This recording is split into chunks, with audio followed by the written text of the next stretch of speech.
Hello everyone, आज date है 15 मई 2022 और द हिंदू न्यूज एनालिसिस में आपका स्वागत है। इस वीडियो में हम द हिंदू की इंपोर्टेंट न्यूज़ को एग्जाम के पॉइंट ऑफ व्यू से डिस्कस करेंगे। नीचे डिस्क्रिप्शन बॉक्स में Telegram channel Volcano IAS Academy का लिंक दिया हुआ है। आप Telegram channel Volcano IAS Academy के साथ में जुड़ सकते हैं। वहाँ पर हर exam means UPSC, state PCS and other exams के पॉइंट ऑफ व्यू से काफ़ी इंपॉर्टेंट इन्फॉर्मेशन आप सभी के साथ में शेयर की जाती है। तो चलो स्टार्ट करते हैं। वीडियो को स्टार्ट करेंगे एक ज्योग्राफिकल मैप क्वेश्चन के साथ में। और आज आपका क्वेश्चन ये है कि भाषण 4 को आपको मैप में व्यू करना है, फिर इससे रिलेटेड हर इंपॉर्टेंट फैक्ट्स को एंड इन्फॉर्मेशन को कमेंट बॉक्स में टाइप करना है। कल हमने आपसे क्वेश्चन पूछा था फॉकलैंड आइलैंड को लेकर के। तो फॉकलैंड आइलैंड्स को अगर हम मैप में व्यू करें तो यही यूनाइटेड किंगडम मीन्स यूके की ओवरसीज टेरिटरी के रूप में लोकेटेड है। अब इसकी लोकेशन की अगर हम बात करें तो अटलांटिक ओशन का जो सर्दर्न एंड वेस्टर्न पार्ट है वहाँ पर, और साउथ अमेरिका का जो सर्दर्न मोस्ट पॉइंट है वहाँ पर लोकेटेड है फॉकलैंड आइलैंड्स। ये जो फॉकलैंड आइलैंड है इनके ऊपर अर्जेंटीना अपना क्लेम करता है और ये ओवरसीज टेरिटरी है यूके की। इसकी वजह से दोनों कंट्रीज़ के बीच में इस एरिया को लेकर के, इस आइलैंड को लेकर के काफ़ी ज़्यादा कन्फ्लिक्ट रहता है और इसी की वजह से फॉकलैंड आइलैंड एक डिस्प्यूटेड एरिया के रूप में लोकेटेड है और उसी की वजह से न्यूज़ में बना हुआ था। ओके, अभी कुछ टाइम पहले ही अर्जेंटीना ने इसको सॉल्व करने के लिए, मीडिएशन के लिए, कि ये जो फॉकलैंड आइलैंड डिस्प्यूट है इसको सॉल्व करने के लिए अदर कंट्री जो है यहाँ पर इंटरवीन करे और इस एरिया को क्लेम किया जाए कि ये किस कंट्री के अंडर आता है। द हिंदू के फ्रंट पेज पर अगर हम इम्पोर्टेंट न्यूज़ को डिस्कस करें तो फर्स्ट इम्पोर्टेंट न्यूज़ रिलेटेड है त्रिपुरा स्टेट को लेकर के। त्रिपुरा में प्रेजेंट टाइम में जो सीएम हैं मिस्टर बिप्लब कुमार देव जो हैं वो अपनी पोस्ट से रेजिग्नेशन देंगे और अब वहाँ पर नए जो सीएम हैं उनको अपॉइंट किया जाएगा। और जो नए सीएम हैं, जो सक्सेसर होंगे बिप्लब कुमार देव के, उनका नेम है मानिक साहा। देखो, यहाँ पर कुछ पर्सनल चीज़ें बताई गई हैं कुछ पॉलिटिकल बेसिस पर कि बीजेपी रूल जो भी स्टेट हैं वहाँ पर टाइम टू टाइम जो सीएम की जो पोस्ट है उसको चेंज करते रह जाता है। जैसे कि अगर हम यहाँ पर अदर स्टेट जैसे कर्नाटका की बात कर लें, गुजरात की बात कर लें, वहाँ पर रेगुलर टाइम जो अदर फेस जो है वो वहाँ पर रिप्रेजेंट किया जाता है उनकी पार्टी के द्वारा। अभी 2023 में जनरल इलेक्शन होंगे त्रिपुरा स्टेट में। यहाँ पर ये बताया गया है कि देखो इस तरीके से जो बीजेपी जो पार्टी है वो इस तरीके से अपनी जो चीफ मिनिस्टर की जो कंटिन्यूएशन है वो रखती है। इसका एक बेसिक पॉइंट अगर हम देखें तो झारखंड में उन्होंने, जब उनकी पार्टी की सरकार बनी तो झारखंड में उन्होंने एक ही फेस रखा और इसकी वजह से उनको जब दोबारा से वहाँ पर इलेक्शन हुए तो उनको हार देखनी पड़ी। इसलिए उनका कुछ पॉलिटिकल स्ट्रेटजी होगा कि वो टाइम टू टाइम यहाँ पर अपना जो सीएम फेस है वो चेंज करते रहते हैं। जैसे कि अगर हम बात करें तो उत्तराखंड में भी सेम प्रोसीजर उन्होंने फॉलो किया है। हमारे एग्जाम के पॉइंट ऑफ व्यू से पॉलिटिकल जो इश्यूज हैं वो इम्पोर्टेंट नहीं है। हमारे एग्जाम के पॉइंट ऑफ व्यू से जो भी बेसिक पॉइंट्स जो होते हैं, बेसिक टर्म्स जो होती हैं वो इम्पोर्टेंट होती है। तो यहाँ पर बेसिक टर्म्स हैं चीफ मिनिस्टर। चीफ मिनिस्टर से रिलेटेड बेसिक फैक्ट्स हम डिस्कस करेंगे। यहाँ पर अगर हम देखें, एक सेकेंड, देखो अपॉइंटमेंट ऑफ सीएम की अगर हम बात करें तो गवर्नर जो है वो चीफ मिनिस्टर को अपॉइंट करते हैं। हमारे कॉन्स्टिट्यूशन का आर्टिकल 164 ये बोलता है कि council of minister, there shall be a council of minister will with the chief minister at it hand to aid and advise the governor. ये हमारे कॉन्स्टिट्यूशन का आर्टिकल 164 जो है वो चीफ मिनिस्टर से रिलेटेड ये बातें रखता है। अब चीफ मिनिस्टर कौन होता है?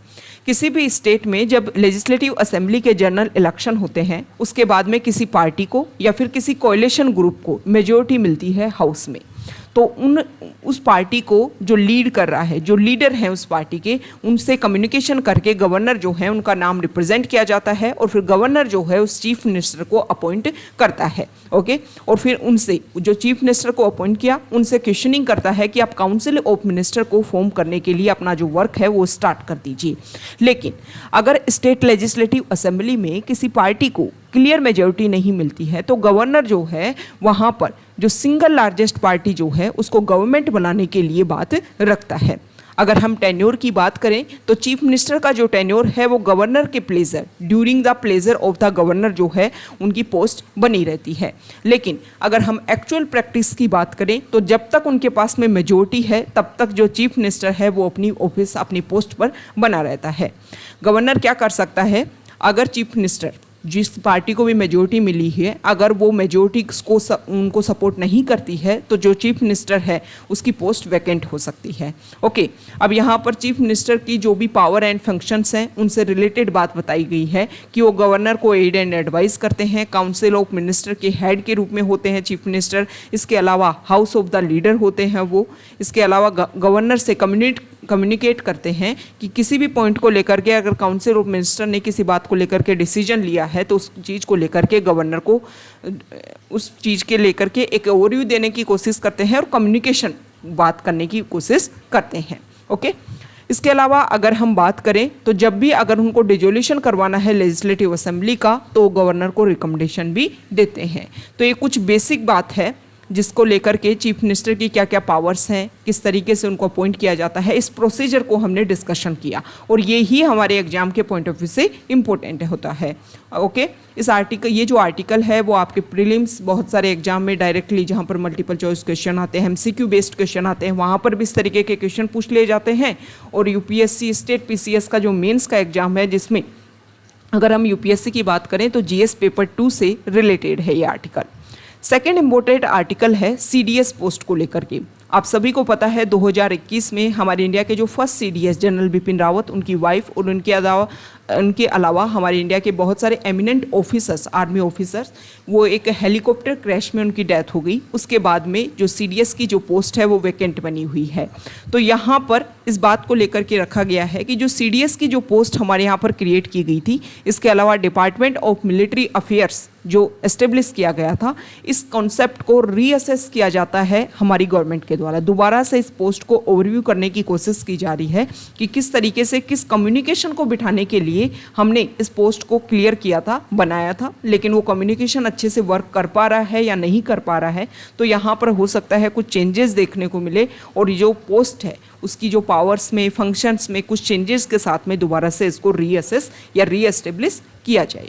अगर हम यहाँ पर कुछ बेसिक फैक्ट्स देखें तो जनरल बिपिन रावत, उन्होंने हमारी आर्मी स्टाफ के 26 चीफ के रूप में सर्व किया। उसके बाद में वो हमारी कंट्री के फर्स्ट CDS बनते हैं 1 जनवरी 2020 को। ओके, यहाँ पर CDS से रिलेटेड कुछ बेसिक फैक्ट्स जो हमारे एग्जाम के पॉइंट ऑफ व्यू से इंपॉर्टेंट है, GS पेपर 3 से, UPSC के GS पेपर 3 से आप इसको रिलेट कर सकते हो।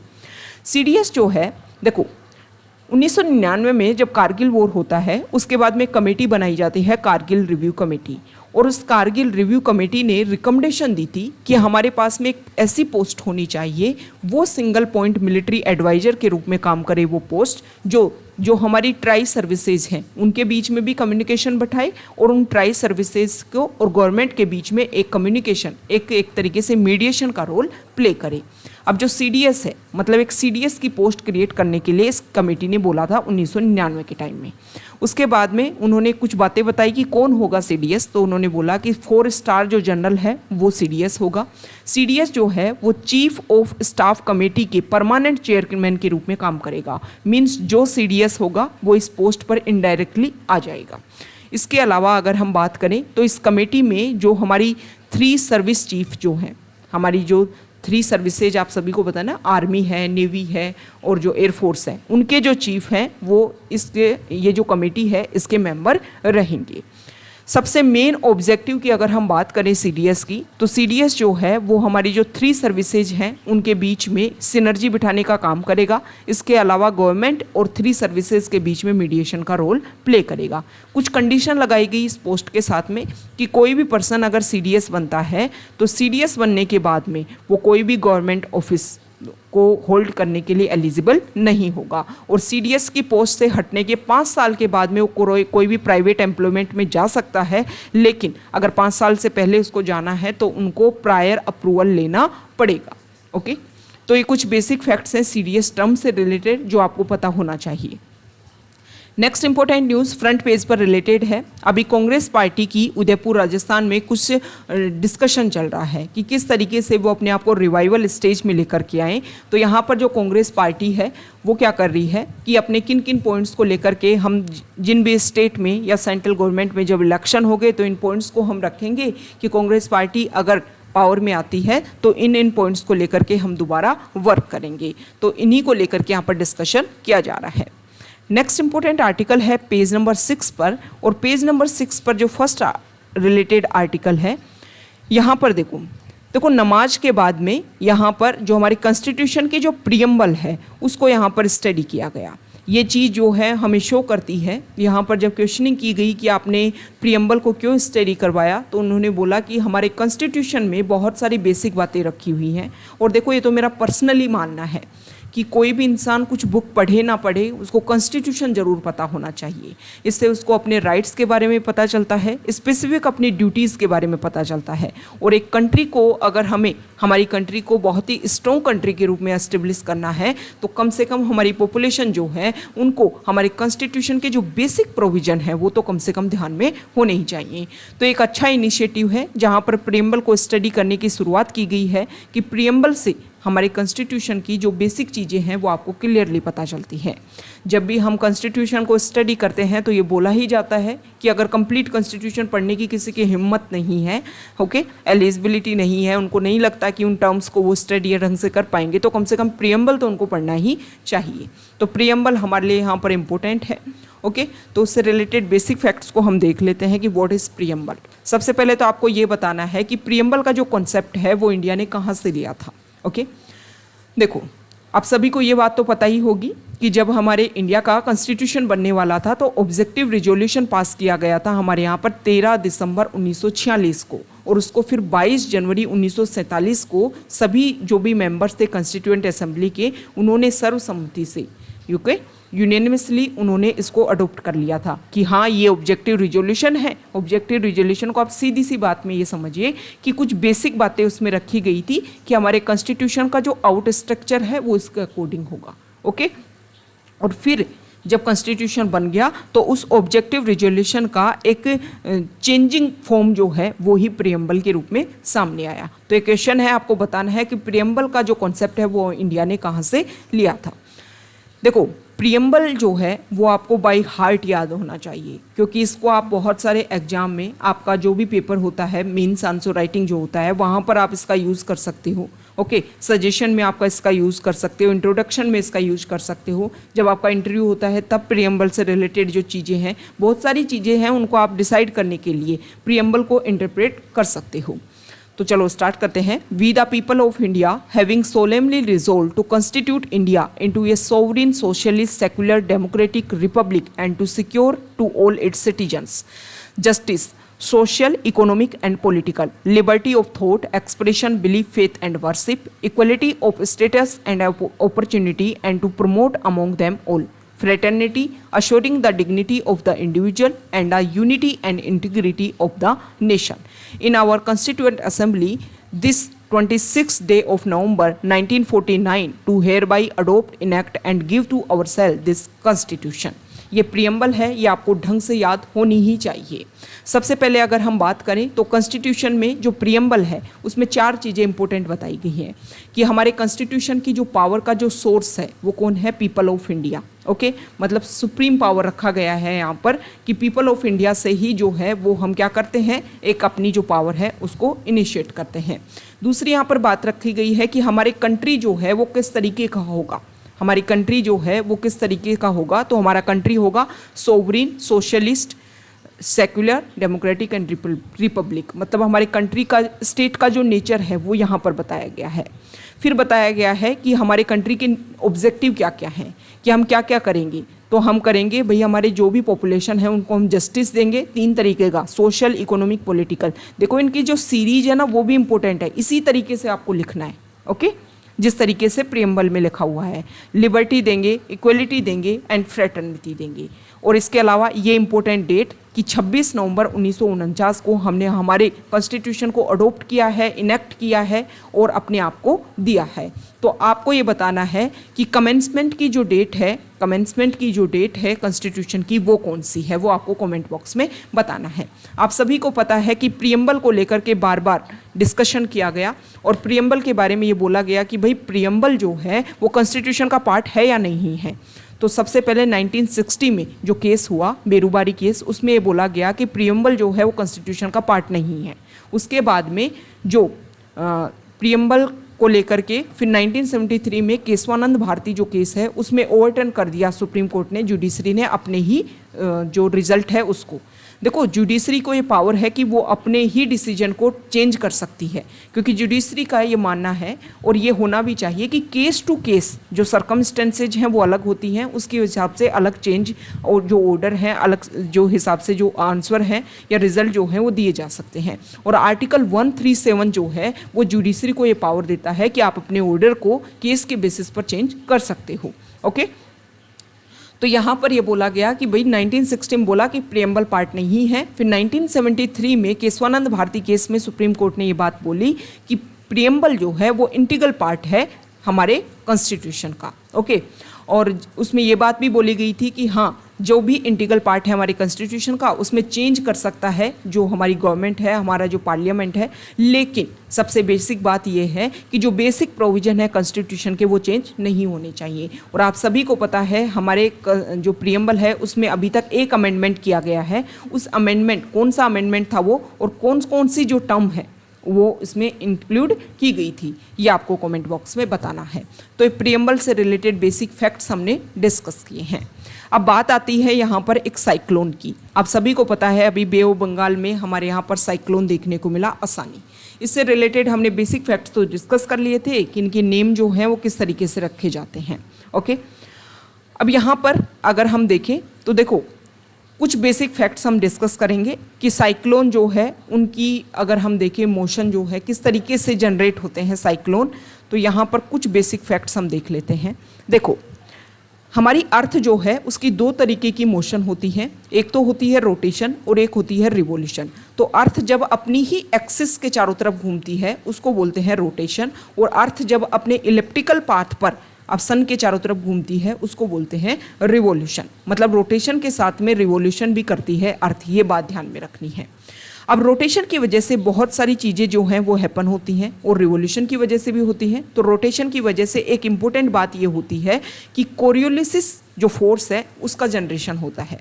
What is कोरियोलिसिस force? इससे क्या होता है कि अगर आप सभी को पता है अर्थ जो है वो दो पार्ट में, इक्वेटर जो है वो दो पार्ट में डिवाइड कर दिया अर्थ को, नॉर्दर्न हेमिस्फीयर और सदर्न हेमिस्फीयर।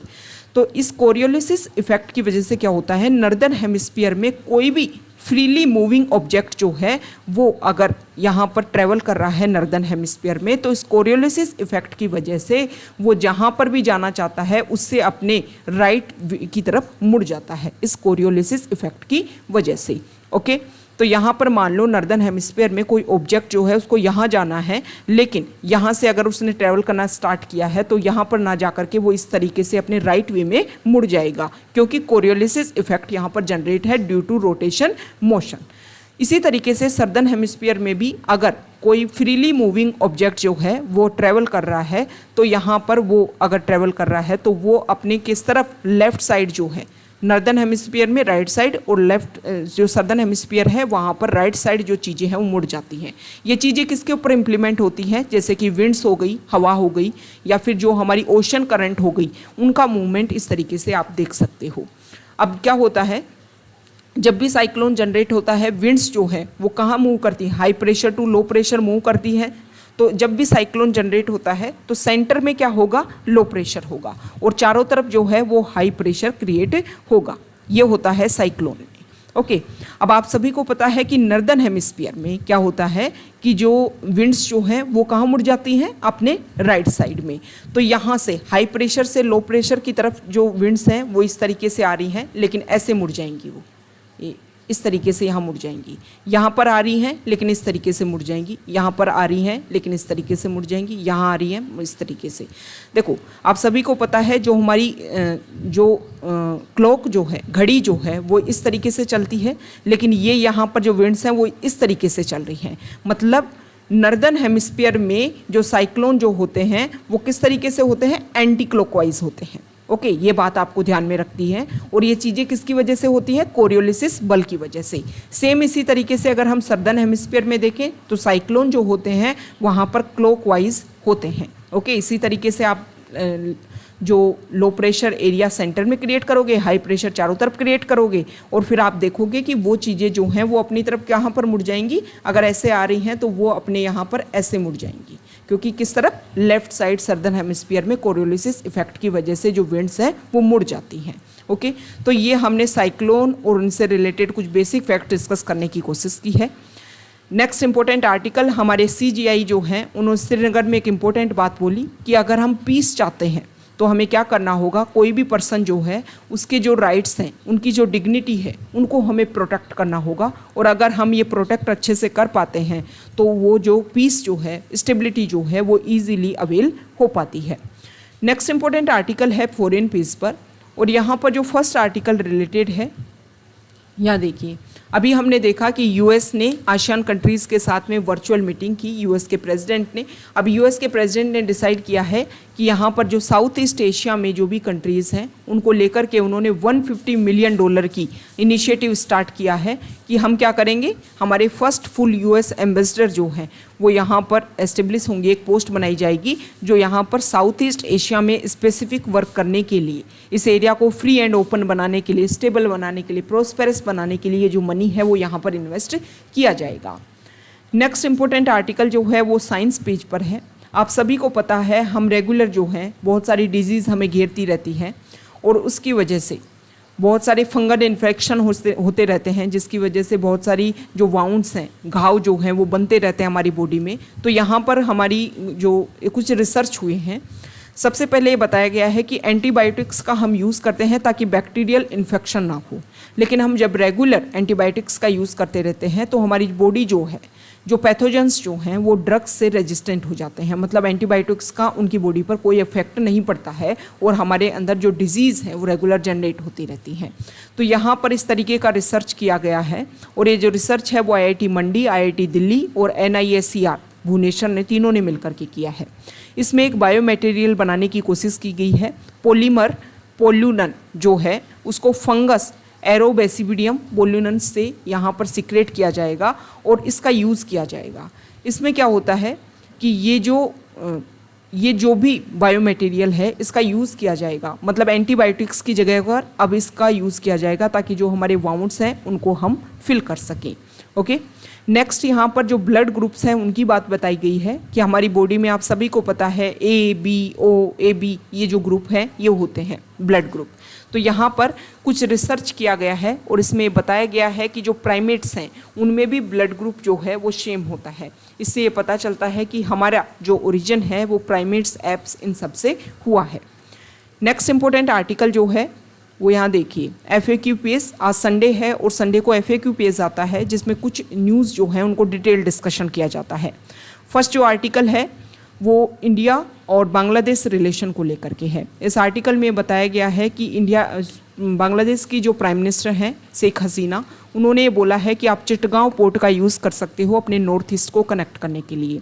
तो इस आर्टिकल में बताया गया है कि जब हमारे ऊपर ब्रिटिशर्स का रूल था उस टाइम आप सभी को पता है कि वेस्ट पाकिस्तान, मतलब पाकिस्तान और बांग्लादेश जो पहले पाकिस्तान के पार्ट थे और इंडिया के पार्ट थे 1947 से पहले, लेकिन 1947 में पार्टीशन हो जाता है।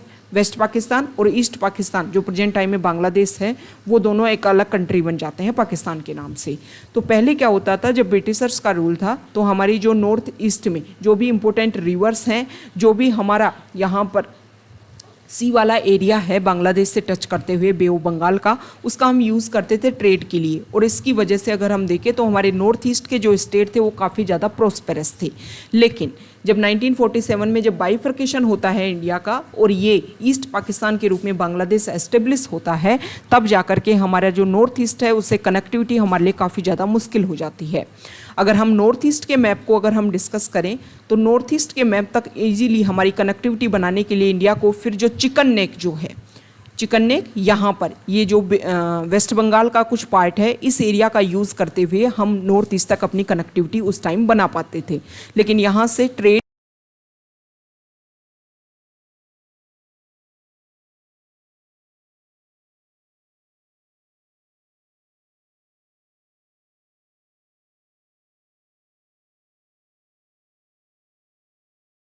भी गया है कि भले ही 1971 में बांग्लादेश जो है वो इंडिपेंडेंट कंट्री के रूप में एस्टेब्लिश हो जाता है, लेकिन तब जो है तब भी हमारे इंडिया और बांग्लादेश के जो रिलेशन है वो बेहतरीन नहीं हो पाते हैं। अब बेहतरीन कब हो पाते हैं हमारे रिलेशन, तो 2009 में यहाँ पर शेख हसीना गवर्नमेंट आती है, शेख हसीना अवामी लीग गवर्नमेंट जो है, उसके बाद में हमारे बीच में जो भी मिसट्रस्ट है उसको लेस करने की कोशिश की जाती है। और इसमें और ज़्यादा जो बिलीफ है वो स्टार्ट हुआ 2015 में, जब इंडिया और बांग्लादेश ने लैंड बाउंड्री एग्रीमेंट जो है वो साइन किया। अब प्रेजेंट टाइम में जो दोनों कंट्रीज़ हैं वो अपने रिलेशन को और बेहतरीन बनाने की कोशिश कर रही हैं। इसमें जो हम बांग्लादेश का जो पोर्ट है उसका यूज़ करेंगे, फिर हम हमारे नॉर्थ ईस्ट में जो भी इम्पोर्टेंट रिवर्स हैं उनका यूज़ करके कनेक्टिविटी बनाएंगे। ओके, तो यहाँ पर ये इस आर्टिकल में बताया गया है कि दोनों कंट्रीज़ के जो भी नेचुरल रिसोर्सेज हैं उनका यूज़ करके इंडिया का जो एक्ट ईस्ट पॉलिसी है उसको हम सर्वाइव कर पाएंगे। दोनों कंट्रीज़ के बीच में जो कॉरपोरेशन है वो एक नए लेवल तक इंक्रीज़ होगा, जिसकी वजह से हमारे अगर हम नॉर्थ ईस्ट में जो प्रॉस्पेरिटी है उसको दोबारा रिवाइवल स्टेज तक लेकर के जा सकते हैं। नेक्स्ट इंपॉर्टेंट आर्टिकल जो है वो रुपीज़ की जो वैल्यू है वो टाइम के साथ में डिग्रेड हो रही है। ओके, अभी प्रेजेंट टाइम में देखें तो 77 रुपीज़ हो गई है। $1 से अगर हम कंपैरिजन करें रुपीज़ की वैल्यू की तो 77 रुपीज़ में $1 आ रहा है। ये बात आप समझ पे। दूसरी बात यहाँ पर बताया गया है कि इंडिया में जो फॉरेन एक्सचेंज जो रिजर्व है वो भी टाइम के साथ में फॉल हो रहा है। तो यहाँ पर ये इशू क्यों देखने को मिल रहे हैं, सबसे पहले तो यहाँ पर वैल्यू बताई गई है। जो IMF है उसने भी बोला है कि टाइम के साथ में जो डॉलर की वैल्यू है वो इंक्रीज़ होगी और रुपये की वैल्यू और ज़्यादा डिक्रीज़ हो सकती है। अब ये क्यों हैपन हो रहा है, क्या ऐसा हो रहा है कि जिसकी वजह से ये सारी चीज़ें हैं वो डिक्रीज़ हो रही हैं। यहाँ पर अभी कुछ टाइम का, अभी लास्ट वीक का यहाँ पर डाटा दे रखे हैं कि इसमें अगर हम देखें तो इंडिया के फॉरेक्स रिजर्व जो है उसमें भी ड्रॉप देखने को मिला है। देखो, सबसे इम्पोर्टेंट बात यहाँ पर ये बताई गई है कि रुपये की वैल्यू जो है वो कैसे होती है। किसी भी करेंसी की जो वैल्यू है वो उस करेंसी की कितनी डिमांड है और उसकी कितनी सप्लाई है उसके ऊपर डिपेंड करती है। तो जब किसी भी करेंसी की सप्लाई जो है इंक्रीज़ होती है तो उसकी वैल्यू गिर जाती है। दूसरी तरफ अगर किसी करेंसी की डिमांड जो है वो बढ़ रही है तो इससे क्या होगा, जब करेंसी की डिमांड बढ़ रही है तो उसकी वैल्यू बढ़ेगी। अगर हम वाइडर इकोनॉमी में देखें तो जो सेंट्रल बैंक है वो करेंसी की सप्लाई को डिटरमाइन करते हैं और डिमांड जो है, डिमांड किसी भी करेंसी की जो है, हम कितना गुड्स और सर्विसेज जो हैं, किसी भी इकोनॉमी में कितना प्रोडक्शन हो पा रहा है गुड्स एंड सर्विसेज का, उसके ऊपर किसी भी करेंसी की जो डिमांड है वो डिपेंड करती है। फॉरेक्स मार्केट की अगर हम बात करें तो जो सप्लाई ऑफ रुपीज़ जो है वो, मतलब मान लो सप्लाई ऑफ रुपी जो है वो डिटरमाइंड होती है कि हमने by the demand for imports and various foreign assets के लिए। मतलब क्या होता है कि आप सीधी लैंग्वेज में ये समझिए कि हमारी जो बैंक जो होते हैं, जो हमारा RBI है वो तो डिसाइड करता है कि मार्केट में कितना पैसा आएगा। दूसरी तरफ हमारा जो ट्रेड जो है वो डिसाइड करता है कि जो हमारी वैल्यू है मार्केट की, हमारे यहाँ पर GDP में कितना इकोनॉमी में कितना प्रोडक्शन हो रहा है वो डिसाइड करेगा कि जो हमारी रुपीज़ की जो वैल्यू है वो कितनी रहेगी। क्योंकि हमारे यहाँ पर प्रोडक्शन होगा तो यहाँ से किसी कंट्री को कुछ खरीदना है तो हमारे रुपीज़ की ज़रूरत पड़ेगी। जब रुपीज़ की अगर उसको ज़रूरत पड़ेगी तो हमारी वैल्यू जो है वो बढ़ेगी। तो किसी भी कंट्री से प्रोडक्शन कितना हो रहा है ये डिपेंड करता है कि वहाँ की जो करेंसी है उसकी वैल्यू कितनी होने वाली है। यहाँ पर ये बताया गया है कि देखो, जो इंपोर्ट जो होते हैं उससे भी जो फॉरेन एसेट्स जो होते हैं वो डिटरमाइंड होते हैं। अभी अगर हम प्रेजेंट टाइम में देखें तो high demand to import oil इस can lead to increase in the supply of rupees in the forex market and cause the rupees value to drop. जब रुपीज़ जो है वो ज़्यादा बढ़ गया तो इससे क्या होगा, जो रुपीज़ की जो वैल्यू है वो बढ़ जाएगी। जब रुपीज़ जो है वो कम होएगा और उसकी डिमांड ज़्यादा होएगी, सप्लाई कम रहेगी और डिमांड ज़्यादा रहेगी, तो उससे क्या होगा कि जो वैल्यू जो है वो इंक्रीज़ हो जाती है। तो ये इशू देखने को मिल रहा है प्रेजेंट टाइम में। जो ट्रेड डेफिसिट जो इंक्रीज़ हो रहा है उसकी वजह से भी जो फॉरेक्स रिजर्व देख लीजिए या फिर हमारी जो रुपीज़ जो है उसकी वैल्यू आप देख लीजिए। नेक्स्ट इंपॉर्टेंट आर्टिकल है राजीव गांधी असैसिनेशन केस में एक मेन जो इम्पोर्टेंट यहाँ पर अगर हम देखें तो एक प्रिजनर को लेकर कुछ इशू चल रहा है, जिसमें जो गवर्नमेंट है, तमिलनाडु गवर्नमेंट चाहती थी कि उनको जो पार्डन है वो दी जाए, गवर्नर जो है वो उसको लेकर के रेगुलेट करे। ओके, तो यहाँ पर प्रेसिडेंट और गवर्नर की जो पावर है, जो पार्डन पावर है उसको लेकर के और गवर्नमेंट का क्या जुरिस्डिक्शन है उसको लेकर के यहाँ पर डिस्कशन किया गया है। अभी सुप्रीम कोर्ट ने इस क्वेश्चन को, इस ऑर्डर को रिजर्व रखा है कि जो गवर्नर जो है वो स्टेट गवर्नमेंट की एडवाइस को, कि अगर किसी भी लाइफ कन्विक्ट को अगर आपको रेमिशन करनी है उसकी पनिशमेंट को, तो प्रेसिडेंट के डिसीजन के लिए उसको जिम्मेदार है कि गवर्नर जो है वो क्या करेगा, प्रेसिडेंट से एड एंड एडवाइस लेगा कि हाँ भाई कर सकते हैं कि नहीं कर सकते हैं। तो यहाँ पर सुप्रीम कोर्ट ने, हमने 1-2 दिन पहले डिस्कस भी किया था, सुप्रीम कोर्ट ने बोला था कि फिर तो गवर्नर ने आज तक जो भी पार्डन दी है वो गलत है। अगर प्रेसिडेंट का ही इन्वॉल्वमेंट है इस तरीके के प्रोसीजर में, तो फिर तो आज तक जितने भी गवर्नर ने अपनी इस पावर का यूज़ किया है आर्टिकल 161 के अंडर, ये गलत है। ओके। तो यहाँ पर एजी पेरारीवलन जो है उसकी पिटीशन को एग्जामिन किया जा रहा था, जो राजीव गांधी असैसिनेशन केस में लाइफ कन्विक्ट है। तो इस आर्टिकल में आर्टिकल 161 और 72 जो पावर है, आर्टिकल 72 में पावर है प्रेसिडेंट को और आर्टिकल 161 में पावर है गवर्नर को, उसको लेकर के यहाँ पर क्वेश्चनिंग की गई है कि जो पार्डन पावर है उसको किस तरीके से गवर्न किया जा सकता है। देखो, प्रेसिडेंट और गवर्नर जो हैं वो पार्डन देने के लिए सॉवरिन पावर है दोनों के पास में ही। सबसे पहले यहाँ पर आर्टिकल 72 की बताई गई है कि अगर सेंट्रल एग्जीक्यूटिव की कोई भी पावर है, मतलब सेंट्रल गवर्नमेंट वाली जो भी पावर है उसमें जो प्रेसिडेंट है उसके पास पावर होती है। अब हम बात करते हैं जो गवर्नर है उनकी, तो जो भी स्टेट एग्जीक्यूटिव पावर जो भी आती है, स्टेट एग्जीक्यूटिव के अंडर जो भी पावर आती है, उन सभी केसेस को लेकर के, उन सभी लॉ से रिलेटेड जो पावर है वो गवर्नर के पास आती है। अब यहाँ पर बताया गया है कि कोड ऑफ क्रिमिनल प्रोसीजर जो है वो भी इस तरीके की प्रिजन सेंटेंस को कम करने की पावर देता है। यहाँ पर अलग अलग सेक्शन की बात बताई गई कि गवर्नमेंट भी अपनी तरफ से कोशिश कर सकती है। तो यहाँ पर जो एजी पेरारीवलन जो है, इसको पहले गवर्नमेंट ने अपनी तरफ से कोशिश की थी। तमिलनाडु गवर्नमेंट ने ये बोला कि हम चाहते हैं कि उनकी जो भी उनको सज़ा दी गई थी, पनिशमेंट दी गई थी, उसको कम किया जाए। ओके। हालांकि इस केस को सीबीआई हैंडल कर रही थी, तो जो तमिलनाडु गवर्नमेंट है उन्होंने सेंट्रल गवर्नमेंट से इसको लेकर के डिस्कशन किया। तो सेंट्रल गवर्नमेंट ने बोला कि ये हमारी पावर नहीं है, ये पावर है गवर्नर की और किसकी, जो प्रेसिडेंट है कि उसकी जो पावर है, मतलब सीआरपीसी में जो पावर दे रखी है उसको कम करने की कोशिश की यहाँ पर सेंट्रल गवर्नमेंट ने। फिर बात आती है गवर्नर के पास में, तो तमिलनाडु गवर्नमेंट ने बोला कि चलो गवर्नर के थ्रू इस प्रोसीजर को कंप्लीट कर लेते हैं। तो उन्होंने तमिलनाडु में जो गवर्नर हैं उनको इस चीज़ को लेकर के बात रखी कि जो एजी पेरारीवलन है उसकी जो भी पनिशमेंट है उसको कम किया जाए, ख़त्म किया जाए। अब यहाँ पर जो गवर्नर हैं उन्होंने बिना, क्योंकि टाइम डिसीजन तो इसमें कुछ है नहीं, तो लंबे टाइम तक इस बात को अपने पास में रखा। और जब फिर क्वेश्चनिंग की गई कि भैया आप इसके ऊपर कुछ डिसीजन दो, या तो उसको ना करो या हाँ करो, तो गवर्नर ने इस चीज़ को भेज दिया कहाँ पर, प्रेसिडेंट के पास में, कि प्रेसिडेंट अपना अप्रूवल दें तब जा कर के बात कंप्लीट हो पाई। तो यहाँ पर प्रॉब्लम ये है कि क्या गवर्नर जो है वो प्रेसिडेंट के पास में इस तरीके की जो भी आर्टिकल 161 के अंडर जो पावर है गवर्नर को, अगर उस पर डिसीजन लेना हो तो क्या वो प्रेसिडेंट से यहाँ पर एडवाइस ले सकता है या फिर उससे डिस्कशन कर सकता है। ओके, इसको लेकर के यहाँ पर कन्फ्लिक्टेड बना हुआ है। तो ये आज का हमारा द हिंदू न्यूज़पेपर का डिस्कशन था। अगर आप यहाँ तक आए हैं, वीडियो आपको अच्छा लगा है तो प्लीज़ वीडियो को लाइक कीजिए, शेयर कीजिए और चैनल को सब्सक्राइब कीजिए। Okay, thank you.